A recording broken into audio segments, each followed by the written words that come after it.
আসসালামু আলাইকুম এভরিওয়ান। আমি ট্রাভেল উইথ দিদি থেকে দোলা। এটা আমাদের নেপাল ট্যুরের ভিডিও। আমরা নেপালে যাওয়ার প্ল্যান করি অন্নপূর্ণা বেস ক্যাম্প যাওয়ার জন্য। তো প্রথমেই হচ্ছে আমি যেটা বলবো, নেপাল আপনার যে কোনো ট্রেকিং ট্যুরে যাওয়ার জন্য অবশ্যই আপনাকে গাইড নিতে হবে। যেহেতু আমরা সমতলের মানুষ, এরকম পাহাড়ি অঞ্চল আর হচ্ছে জঙ্গল পার হইতে অবশ্যই আপনাকে গাইড নিতে হবে।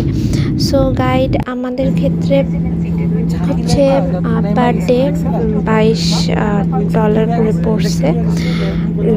তো আপনারা যত বার্গেন করতে পারবেন ততই আপনারা কমে পাবেন, ঠিক আছে?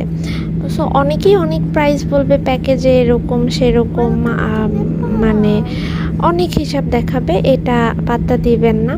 আর এই যে আমরা খুব বাজে একটা মুখী ল্যান্ডিং করলাম বিমান বাংলাদেশে, খুবই স্টুপিড একটা প্লেন, হোয়াট এভার। তো যাই হোক, এখানে আমরা এয়ারপোর্ট থেকে ক্যাশ আউট করতেছি কার্ড দিয়ে। এখন এয়ারপোর্ট থেকে আপনারা যদি ট্রেকিংয়ে যান, যেহেতু আসলে নেপালে গেলে ট্র্যাক না করলে ওরকম সৌন্দর্যের কিছু আমার মনে হয় না দেখতে পারবেন। সো এখান থেকে সিম নেবেন। এই যে বের হওয়ার পরে হাতের রাইট সাইডে সিম আছে। পাহাড়ে আসলে এনসেলটা কাজ করে না। সো এই যে এনটিসির কাউন্টার আছে হাতের এখানে রাইট সাইডে, রাইট পাশের কাউন্টারটাই। তো সবাই সর্বপ্রথম সিম নেবেন। আর আমরা যেদিন ল্যান্ড করি, এই যে আমরা সকালের দিকে ল্যান্ড করি। আচ্ছা, এখন কি আমরা সকালে ল্যান্ড করার পর আমরা হচ্ছে বিকাল বলতে 6:30টার টিকিটটা, পোখরার টিকিটটা আমরা কাটি। বাসে আসলে 8-9 ঘন্টা লাগে।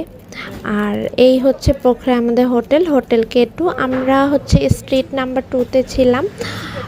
যেহেতু আমাদের হচ্ছে পরের দিন হচ্ছে বাসে করে হচ্ছে যেতে হবে, দ্যাটস ওয়াই আমরা একটু বাসের কাছাকাছি, বাস স্টপের কাছাকাছি যেটা হয়, যে স্ট্রিটটা হয় ওই লেক সাইডের ওইটাই আমরা বুক করেছিলাম। আপনারা এটা কারো মাধ্যমে বুক করা লাগবে না, আপনারা হচ্ছে booking.com ট্রাই করবেন। বিকজ আমরা প্রতিবারই booking.com থেকে নিজেরা যখন হোটেল সিলেক্ট করছি তখনই আর কি আমরা জিতছি। শ্রীলঙ্কাও আমাদের হোটেলটা খুব সুন্দর ছিল। এই হোটেলটাও খুব ক্লিন, পিছনে একটা বেলকনি ছিল এবং বিশাল বড় ওয়াশরুম। আর নেপালিরা আসলে খুবই ক্লিন। মাঝে মধ্যে গ্লাস দিয়ে দেখলে জানলার মনে হতো যে গ্লাস নাই। আর